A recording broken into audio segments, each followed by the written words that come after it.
खूबसूरती का रंगारंग आगाज अब होने वाला है।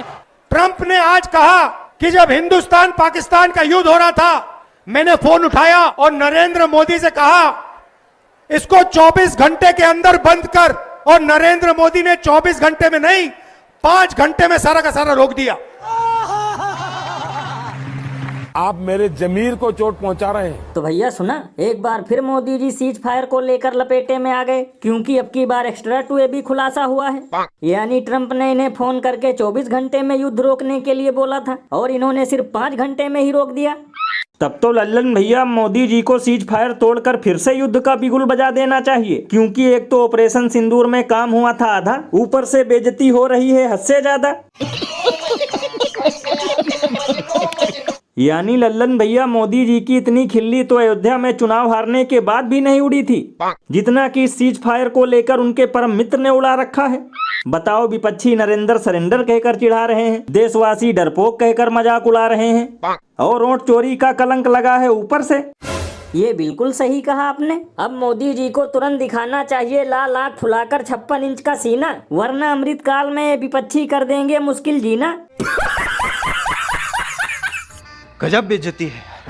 वैसे भैया एक अंदर की बात बताऊं, मोदी जी सीज फायर को लेकर मुन्नी की तरह बदनाम तो होंगे ही, क्योंकि जब हमारी सेना गोला बारूद लेकर पाकिस्तान में घुस गई थी, हमने कराची और इस्लामाबाद पे कब्जा कर लिया था, तो फिर इन्हें घुटने टेकने की क्या जरूरत थी।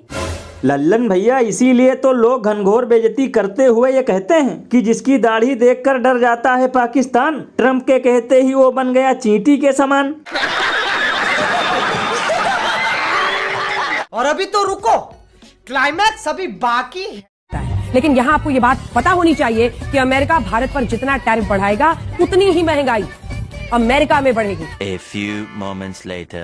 अमेरिकी टैरिफ का भारत पर असर पड़ना शुरू हो चुका है। तिरुपुर, नोएडा, सूरत में, एक बार फिर मैं बता रहा हूँ, टेक्सटाइल प्रोडक्शन ठप पड़ गया है। ये सब क्या देखना पड़ रहा है? अच्छा है मैं अंधा हूँ। तो भैया देखा, अभी एक हफ्ते पहले हमारे देश के चापलूस एंकर चीख चीख कर कह रहे थे कि अमेरिका भारत पे जितनी टैरिफ लगाएगा उतनी ही महंगाई अमेरिका में बढ़ेगी, लेकिन यहाँ तो उल्टा गुजरात मॉडल वाले सूरत की ही लंका लग गई। लल्लन भैया इसीलिए तो इन लोगों को कहा जाता है फर्जी अर्थशास्त्री, क्योंकि ये चापलूस हर मुद्दे में करवाते हैं बस देश की किरकिरी। बताओ, ट्रंप के शपथ ग्रहण समारोह में ये चिलगोजे खड़े होकर कह रहे थे कि मोदी और ट्रंप की दोस्ती जय वीरू की तरह है। जब ये दोनों मंच पर खड़े होते हैं तो बिजली कड़कती है, और अब उसी परम मित्र ने 50% टैरिफ का बम फोड़कर देश के बाजारों पर ही बिजली गिरा दी। भैया इसीलिए तो इस पर महान कवि बाबा लपेटू दास ने कहा है कि इस देश को बर्बाद करने में सबसे ज्यादा गोदी मीडिया का योगदान है, बस इसीलिए ट्रंप बो रहा हर दिन धान है। अरे बाप रे, ये तो धोती खोल रहा है। और भैया आजकल मुझे सबसे ज्यादा हंसी तो उन चिरकुट भक्तों पे आ रही है जो ट्रंप को अपना फूफा मानते थे और पूजा हवन यज्ञ करते हुए अब की बार ट्रंप सरकार का नारा लगाते थे। ये बिल्कुल सही कहा आपने, ना काम आई पूजा ना आया हवन, देश बनता जा रहा है उजड़ा चमन।